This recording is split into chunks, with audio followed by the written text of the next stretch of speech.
Shalom guys, welcome back to Youth News.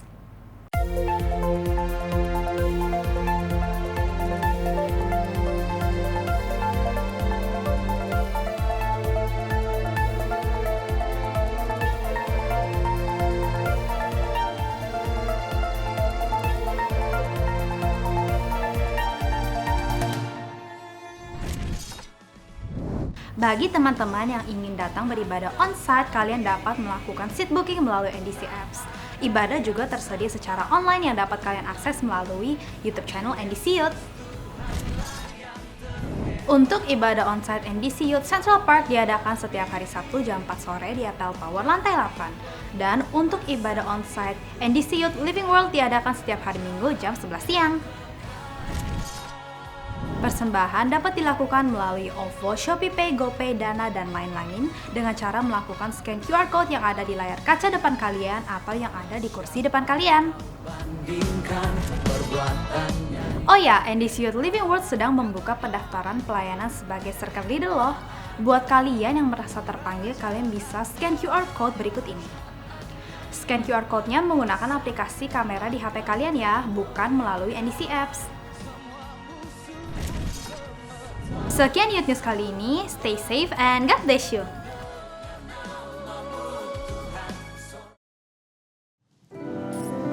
Shalom teman-teman, welcome back to NDC Youth Online Service. Senang sekali bisa menyambut teman-teman kembali pada sore hari ini.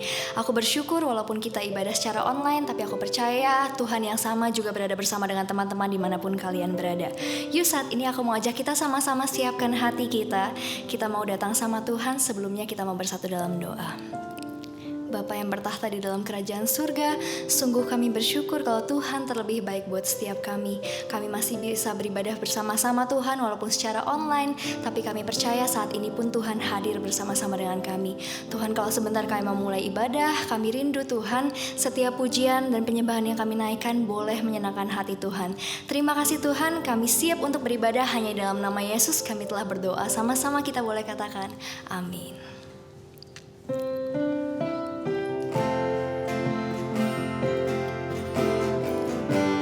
Bersyukur Tuhan buat setiap kebaikan Tuhan dalam hidup kami.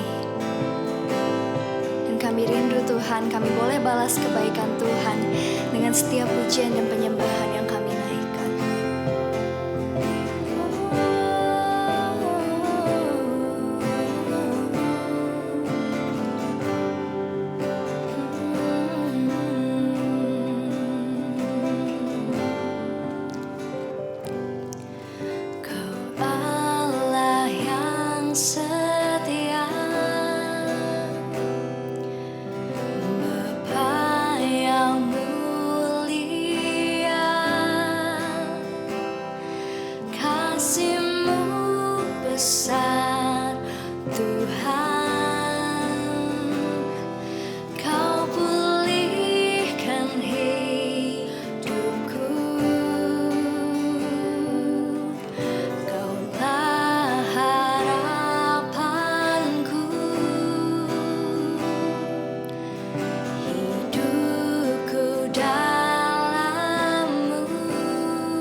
Teman-teman, dengan lebih sungguh lagi kita mau sama-sama katakan, Engkaulah harapan kami Tuhan.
selamanya. Oh, selamanya Tuhan. Oh, selamanya. Oh, selamanya.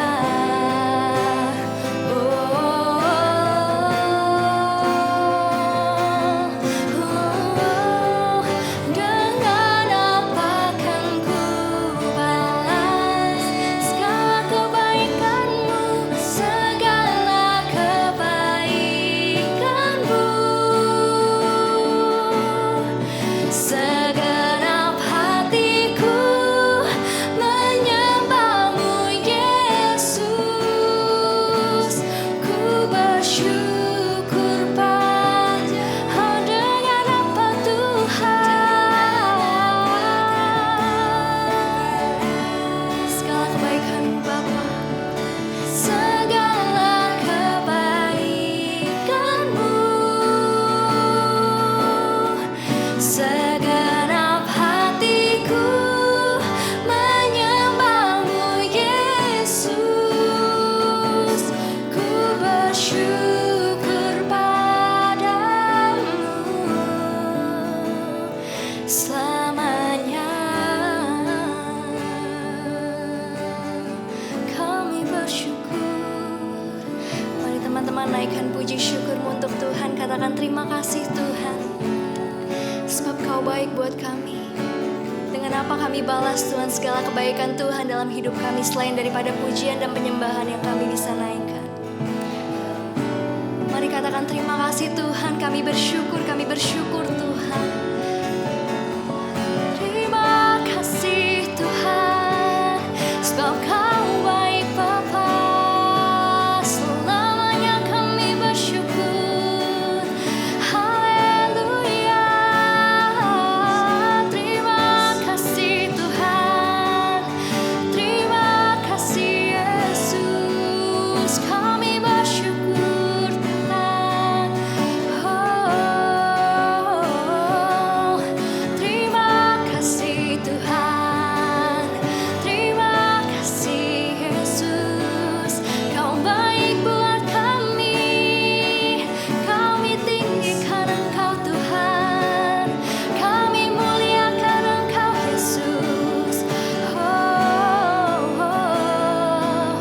terima kasih Tuhan.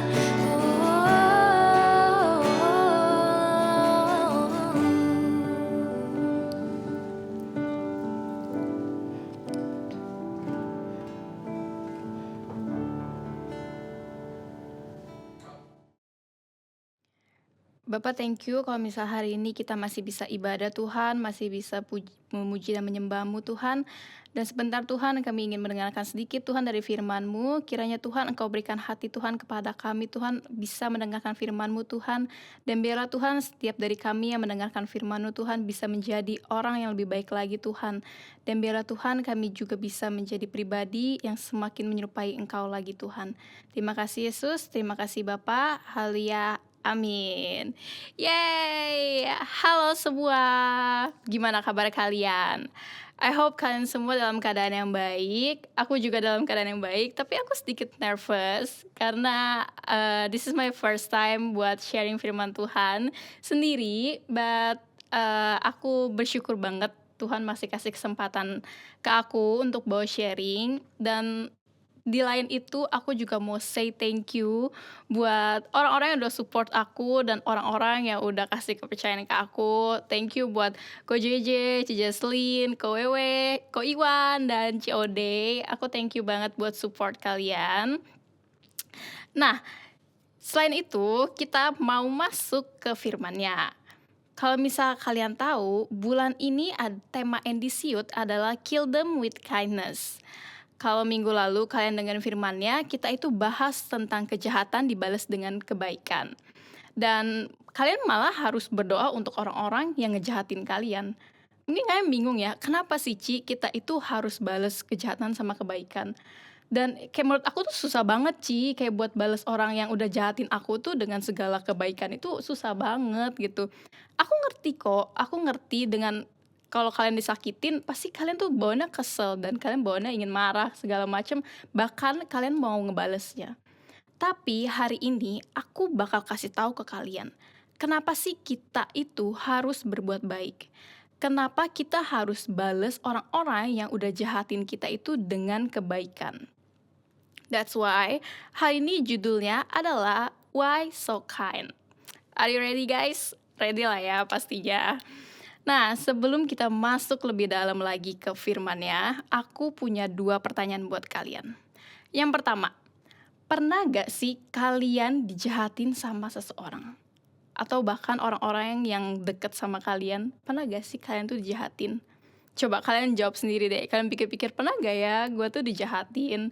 Kalau aku sih pernah ya guys, pasti gak sih aku tuh pernah dijahatin juga sama teman-teman deket aku.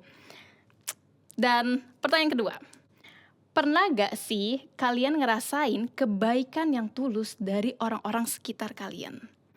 Aku tentunya pernah banget, maksudnya aku sering banget ngerasain kebaikan dari orang-orang sekitar aku, apalagi kayak dari teman-teman aku di NDC Youth pastinya, itu benar-benar baik banget kayak teman-teman sekitar aku dan mereka tuh benar-benar ngelakuin kebaikan tuh menurut aku kayak bukan cuma untuk buat aku seneng, tapi emang hati mereka yang baik gitu. Nah, mungkin sebagian besar dari kalian tuh pernah ngerasain keduanya, atau kalian pernah ngerasain dijahatin doang, atau pernah ngerasain hal-hal yang baik doang, aku nggak tahu.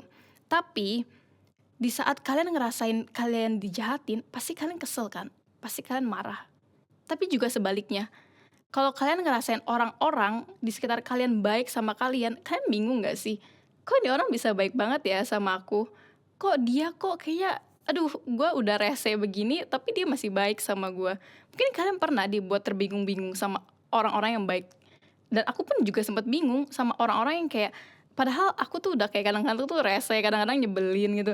Tapi mereka tuh masih bisa baik loh sama aku dan aku sampai bingung kenapa gitu. Dan kalian pasti sering dengar dari orang lain, entah dari orang tua kalian, dari circle leader kalian, atau dari sahabat-sahabat kalian. Mungkin kalian pernah diingetin, kita tuh harus berbuat baik, kita tuh harus nolong orang, kita tuh harus, seenggaknya lu dengerin deh cerita gua gitu. Atau enggak kalian bisa jadi nasehat yang baik untuk orang-orang, pasti kalian pernah dengar kayak gitu. Tapi aku mau kasih tahu, itu bukan cuma dari orang-orang sekitar kalian doang loh. Tapi itu juga tertulis di Alkitab. Kita baca sama-sama ya, di Galatia 6 ayat 9 sampai 10. Janganlah kita jemu-jemu berbuat baik, karena apabila sudah datang waktunya, kita akan menuai. Jika kita tidak menjadi lemah.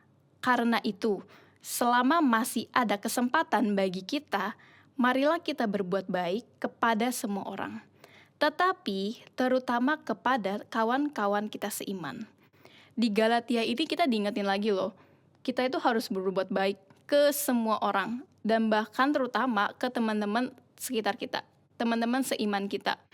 Dan ya itu bukan cuma omong kosong yang kalian dengar dari orang-orang sekitar kalian harus berbuat baik, tapi di Alkitab pun dibilangin kalau kita harus berbuat baik. Tapi selanjutnya, pertanyaannya adalah, kenapa sih kita mau menjadi orang yang baik?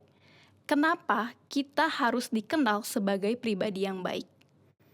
Jawabannya adalah, yang pertama, berbuat baik adalah tujuan kita diciptakan. Aduh, mungkin kalian mikir ya, aduh aku udah sering banget kayak gitu, aku udah tahu lah, kita tuh diciptakan untuk berbuat baik, kita diciptakan untuk nolong orang, untuk maafin orang, aku udah tahu lah kenapa sih bahas poin ini? Tapi, aku mau nanya sama kalian, berapa banyak di antara kalian di saat kalian udah tahu kalian harus berbuat baik, kalian gak ngelakuinnya? Mungkin kalian pernah ngelakuinnya, oh gue tahu gue harus berbuat baik, oh yaudah deh gue buat baik. Tapi berapa banyak di antara kalian yang tetap ngelakuin hal yang gak baik di saat kalian tahu kalian tuh harus balas kebaikan? Tapi, but it's okay. Di poin ini aku bakal ingetin kalian dan bakal buktiin ke kalian kenapa sih kita itu harus balas kejahatan dengan kebaikan. Kita belajar sama-sama ya di poin ini. Kita buka di Efesus 2 ayat 10, aku bacain. Karena kita ini buatan Allah, diciptakan dalam Kristus Yesus untuk melakukan pekerjaan baik yang dipersiapkan Allah sebelumnya. Ia mau supaya kita hidup di dalamnya. Aku mau kasih sedikit info di Efesus 2 ini. Kalau kalian baca ya, di ayat 1 sampai 9 itu menceritakan tentang kita itu dulu manusia berdosa. Manusia yang hidup dalam dosa, dan ya pasti kita terima hukumannya, hukuman maut. Tapi karena kasih karunia Tuhan Yesus itu turun ke dunia, dan dia itu disalibkan dan menebus dosa kita semua. Dan itu adalah sebuah kebaikan yang menurut aku tuh benar-benar gede banget, benar-benar besar banget. Karena dari Tuhan disalib, itu kita bisa lepas loh dari yang namanya hukum maut. Kita bisa lepas dari segala belenggu dosa. Karena Tuhan udah nebus dosa kita. Dan menurut aku itu bukti yang pertama, Tuhan udah kasih unjuk ke kita sendiri.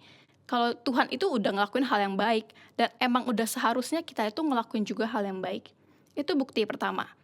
Bukti yang kedua adalah saat aku lagi siapin bahan khotbah ini, aku tuh nanya ke teman-teman aku, teman-teman NDC pastinya.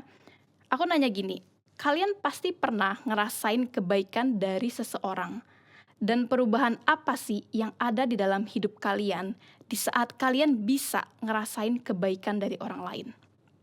Dan menurut aku jawaban mereka tuh keren-keren banget. Ini jawaban mereka ya. Mereka itu jadi ingin membantu orang lain. Mereka ingin kenal Tuhan lebih lagi. Mereka sadar berbuat baik tidak memandang umur. Di jawaban ini aku disadarin juga sih sebenarnya. Kalau misalnya mungkin beberapa dari kita tuh sering membuat alasan, kita kayak, aduh nggak bisa lah Ci, aku nggak bisa bantu dia, aku masih terlalu muda lah untuk bantu dia. Atau enggak, aduh Ci, aku nggak bisa lah, aku kayaknya udah cukup umur deh, kayak nggak bisa bantu dia gitu. Mungkin kalian pernah mikir kayak gitu, tapi dari sharing yang ada dari teman-teman aku, dan mereka bilang sebenarnya berbuat baik itu nggak mandang umur. Di saat kalian kecil, di saat kalian udah remaja, di saat kalian dewasa nanti, kalian bisa selalu untuk berbuat baik. Kita lanjut ya, ke jawaban selanjutnya adalah mereka mendapatkan nasihat yang baik. Mereka bisa melihat kebaikan Tuhan. Mereka berasa punya teman cerita, merasa dikasihi, mereka terhibur saat sedih, dan yang terakhir itu mereka bisa bertobat lewat kebaikan di orang-orang sekitar mereka. Dan menurut aku ini luar biasa banget jawaban-jawaban yang dari teman-teman aku tanyain gitu. Karena dari hal sekecil kebaikan apapun itu yang kalian lakuin, itu bisa jadi berkat untuk orang lain. Di saat kalian mungkin cuma jadi pendengar yang baik, mungkin saat itu teman kalian cuma butuh didengerin gitu. Dan di saat kalian ada, itu pasti efeknya tuh benar-benar luar biasa banget gitu. Dan mereka pasti ngerasa, oh ternyata masih ada ya yang mau dengerin gua. Dan aku mau kasih tahu ya, cara berbuat baik itu banyak banget caranya dan berbeda-beda banget. Mungkin kalian bisa berbuat kebaikan lewat jadi penasehat yang baik, atau penghibur yang baik untuk teman-teman kalian. Itu banyak banget caranya. Dan aku gak mau gitu ada di antara kalian yang mikir, duh susah ya berbuat baik, kayaknya gue mesti punya banyak uang untuk bisa berbuat baik, mungkin nolong orang. Enggak, itu salah besar banget. Karena kalian tuh bisa sekedar buat temenin teman kalian, itu adalah hal kecil kebaikan, tapi itu ada efeknya. Dan aku percaya banget ya, setiap kita yang berbuat baik itu pasti kita bisa jadi berkat. Di saat kita berbuat kebaikan, yang penting adalah hati kalian. Yang penting hati kalian tulus di saat kalian berbuat kebaikan. Bukan dengan rasa gak enak atau menginginkan sesuatu, tapi dengan hati yang tulus. Itu adalah poin pertama yang kita tahu kalau misalnya kita itu harus jadi pribadi yang baik, karena itu adalah tujuan kita diciptakan. Yang poin kedua adalah berbuat baik membuktikan kalau kita adalah anak Allah. Dalam 3 Yohanes 1 ayat 11b dikatakan, barang siapa berbuat baik, ia berasal dari Allah. Tetapi barang siapa berbuat jahat, ia tidak pernah melihat Allah. Di sini jelas banget dibilangin kalau misalnya kita berbuat baik itu kita adalah berasal dari Allah, yang artinya kita itu anak-anak Allah. Dan menurut aku juga ya, ini tuh sebagai ayat yang bisa jadi pengingat di kita. Di saat kalian misalnya mau ngelakuin kejahatan gitu, atau enggak kalian mau ngebales nih teman-teman kalian yang nyakitin kalian. Kalian ingat aja 3 Yohanes 1 ayat 11b ini. Kalau misalnya gue berbuat kejahatan, berarti gue anak Allah bukan ya? Tapi kan kejahatan itu bukan berasal dari Allah gitu. Tapi kayaknya seharusnya gue harus berbuat baik deh. Karena gue sadar gue berasal dari Allah. Menurut aku ini ayat pegangan yang bisa ngingetin kalian gitu. Dan ada satu ayat lagi di Matius 5 ayat 16. Kita berbuat baik agar orang lain yang melihat perbuatan baik kita dapat memuliakan Bapa yang di surga. Di sini juga jelas banget dibilang kalau kita buat baik itu untuk memuliakan Tuhan. Kita buat baik itu bukan untuk mencari kemuliaan diri kita sendiri gitu, enggak. Tapi kita harus sadar saat kita berbuat baik yaitu untuk memuliakan nama Tuhan. Mungkin di saat kalian disakitin sama sahabat kalian, mungkin kalian pernah dimaki-maki sama teman kalian, atau kalian pernah diomel-omelin, dibanding-bandingin sama orang tua kalian, aku nggak tahu. Kalian punya rasa kesel sendiri dengan alasan yang berbeda-beda. Tapi di saat kalian disakitin, kalian itu punya 2 pilihan untuk ngeresponnya. Yang pertama, kalian itu bisa loh belajar untuk memaafkan mereka. Kalian bisa belajar untuk tetap berbuat baik sama mereka. Pilihan yang kedua, respon kalian yang kedua, kalian bisa aja kalian marah-marah. Kalian bisa aja caci maki tuh orang lagi, kalian bisa aja mau balas mereka. Mungkin orang tua kalian ngomelin kalian, bisa aja kalian bilang, lihat ya itu papa mama gua, nanti gua bales. Kalau misalnya gua udah gede nanti, kalau gua udah sukses nanti, lihat aja gua bales. Dengan ocehan orang tua gua yang nganggep gua kayak gak berguna, kalian bisa aja mikir kayak gitu. Tapi kita beda. Tapi aku mau ngingetin, anak-anak Tuhan itu beda cara responnya. Orang yang udah kenal Tuhan, itu pasti nggak akan merespon seperti itu. Kita harus belajar lah untuk maafin orang, walaupun susah. Aku tahu susah banget rasanya. Mungkin kalian disakitin, diomel-omelin, aku tahu gitu. Karena aku juga pernah ngerasain gitu, diomelin. Mungkin aku pernah juga ngerasain dihianatin sama sahabat aku. Aku juga pernah ngerasain, dan aku mau bilang kalian nggak sendiri untuk ngerasain itu. Karena setiap orang pasti pernah ngerasain hal-hal yang nyakitin di hidupnya. Dan aku mau ingetin lagi gitu, kalau misalnya kalian disakitin, kalau misalnya kalian gue udah kesel banget lah Ci gitu, gue udah pasti mau balas dia. Tapi ingat aja Alkitab gitu, itu bukan aku yang ngomong, tapi Alkitab yang ngomong. Di 3 Yohanes 1 ayat 11b, barang siapa berbuat baik, ia berasal dari Allah. Ingat juga Matius 5 ayat 16, kita berbuat baik itu untuk memuliakan Bapa yang di surga. Susah gak? Susah, aku tahu. Tapi berdoa sama Tuhan. Minta Tuhan yang urus hati kalian supaya kalian bisa maafin mereka. Mungkin di sini banyak juga ya yang udah kalian tuh pelayanan di gereja, kalian ikut youth, kalian ibadah minggu, atau kalian tuh udah gabung sama komunitas rohani kalian. Dan karena kita itu anak Allah dan karena kita itu seorang pelayan, seorang yang udah sering ke gereja, kita harus jadi beda dengan orang-orang yang gak kenal sama Tuhan. Jadi beda itu bukan artinya kita sombong, tapi jadi beda itu adalah kita itu berbuat baik. Karena kita adalah orang-orang yang baik, pribadi yang baik, walaupun di saat kita dijahatin. Orang yang kenal Tuhan gampang banget buat balas kejahatan sama kejahatan. Tapi kita harus beda, di saat kalian disakitin, balas kebaikan. Di saat kalian diomelin, balas dengan kebaikan. Jangan pernah untuk ngebales kejahatan dengan kejahatan. Karena aku percaya banget ya, di saat teman kalian tuh nyakitin kalian dan kalian berbuat kebaikan, mereka pasti bingung. Kok lu aneh ya? Gue udah jahat sama lu, tapi lu masih baik sama gue. Di saat gue butuh pertolongan, tapi lu kok masih ada ya buat gue? Padahal gue udah nyakitin lu loh. Mungkin mereka itu akan mikir kayak gitu. Dan percaya sama aku, suatu saat nanti mereka itu akan sadar. Ternyata lu itu beda karena lu itu ada Tuhan ya dalam hidup lu. Dan gue bisa ngeliat Tuhan di hidup lu tuh beda dari yang lain. Di saat gue jahatin orang-orang di sekitar gue, mereka pasti bakal ngebales gue. Tapi lu beda dari yang lain. Lu tetap baik sama gue dan gue keren banget sama lu. Dan mereka akan sadar kalau misalnya Tuhan yang membuat beda. Tuhan yang ada di hidup kalian yang akan membuat kalian beda.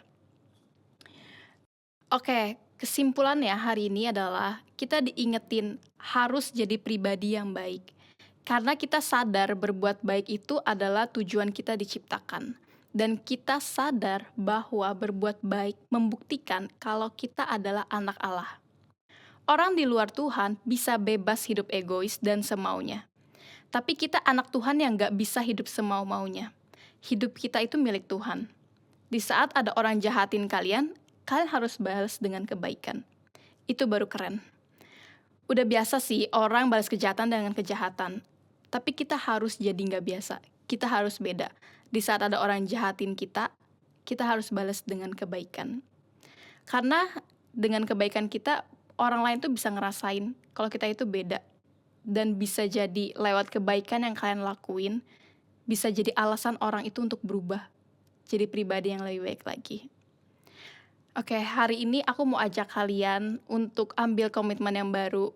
Supaya kalian bisa belajar untuk maafin orang-orang yang udah nyakitin kalian.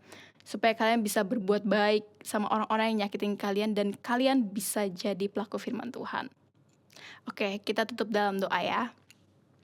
Bapak, thank you kalau hari ini kita masih bisa Tuhan ibadah Tuhan. Kami masih bisa mendengarkan sedikit dari firman-Mu Bapak. Biarlah Tuhan lewat firman hari ini Bapak kami bisa Tuhan menjadi pribadi yang lebih baik lagi Bapak. Berikan kami Tuhan hati Tuhan yang mau maafkan. Berikan kami Tuhan hati Tuhan yang mau mengampuni orang-orang yang udah nyakitin kita Bapak. Biarlah kita bisa terus berbuat baik ke orang-orang sekitar kita, ke teman-teman kita, ke sahabat kita, ke orang tua kita. Biarlah Tuhan kita bisa menjadi dampak yang baik Tuhan untuk orang-orang sekitar kita. Dan biarlah Tuhan lewat ibadah hari ini Tuhan, setiap kami pribadi kami Tuhan, Engkau lawat Tuhan, Engkau berikan kami hikmat Bapa untuk seminggu ke depan Bapa. Dan biarlah Tuhan, biar apapun yang kami lakukan Engkau jadikan kami berhasil. Dan biar apapun yang kami lakukan itu bisa memuliakan nama-Mu saja Bapa. Terima kasih Yesus, terima kasih Bapa. Dalam nama Tuhan Yesus kami berdoa dan mengucap syukur. Haleluya. Amin. Oke, see you next week guys. Jangan lupa join circle ya. God bless you.